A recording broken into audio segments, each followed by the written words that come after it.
je ne parle même pas d'équité du procès, mais de droit à être jugé dans l'année, ça n'était même pas présenté comme tel.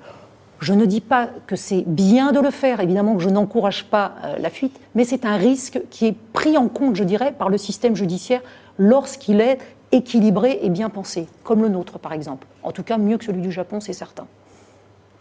Nicolas Corato, qu'est-ce que vous pensez de cette situation pour le moins atypique Moi, je ne vais pas défendre le système judiciaire japonais. Personne ne peut le défendre. Je crois que personne n'est en état de le défendre. Ceci étant dit, ce à quoi on a assisté... Sa communication est exceptionnelle, qu'est-ce que vous en pensez? Oui, c'est exceptionnel. En même temps, ce n'était pas une conférence de presse. C'était pas une conférence de presse, c'était une masterclass hier. Oui, c'était quelque chose de complètement hors norme. Enfin, vous, les journalistes, vous n'avez jamais connu une conférence de presse comme ça. On avait l'impression qu'à la fois, il présentait les résultats de son groupe, mais en fait, c'était ses résultats personnels.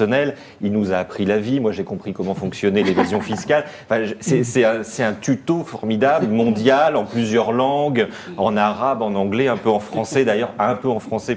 Bon, en termes de communication, c'est complètement... c'est un ovni. Enfin, moi, j'avais jamais vu quelque chose d'aussi... Bon, je remarque d'ailleurs qu'on a des dirigeants français qui, quand même, savent mondialiser leur problématique judiciaire. Hein. Dominique Strauss-Kahn, Carlos Ghosn, je crois que la France a une filière intéressante en la matière. Plus sérieusement, ça pose quand même une question sur le conflit entre, pardon de le dire, mais une forme de mondialisation et la souveraineté des États.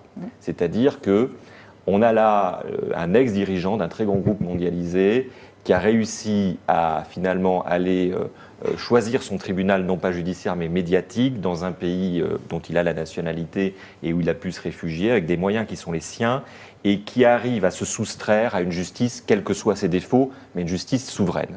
Et ça pose une vraie difficulté. Ça pose une vraie difficulté parce que, comme vous le disiez, la fuite fait partie des hypothèses, mais si demain...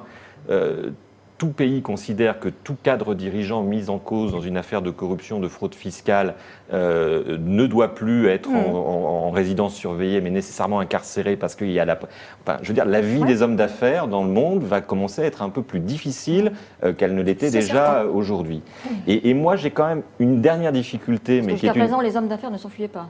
Non, mais ils pouvaient le faire. Mais ce qui s'est passé là, c'est vraiment, je pense, que politiquement, ça pose... Il y a un frottement très fort entre la mondialisation et la souveraineté des États.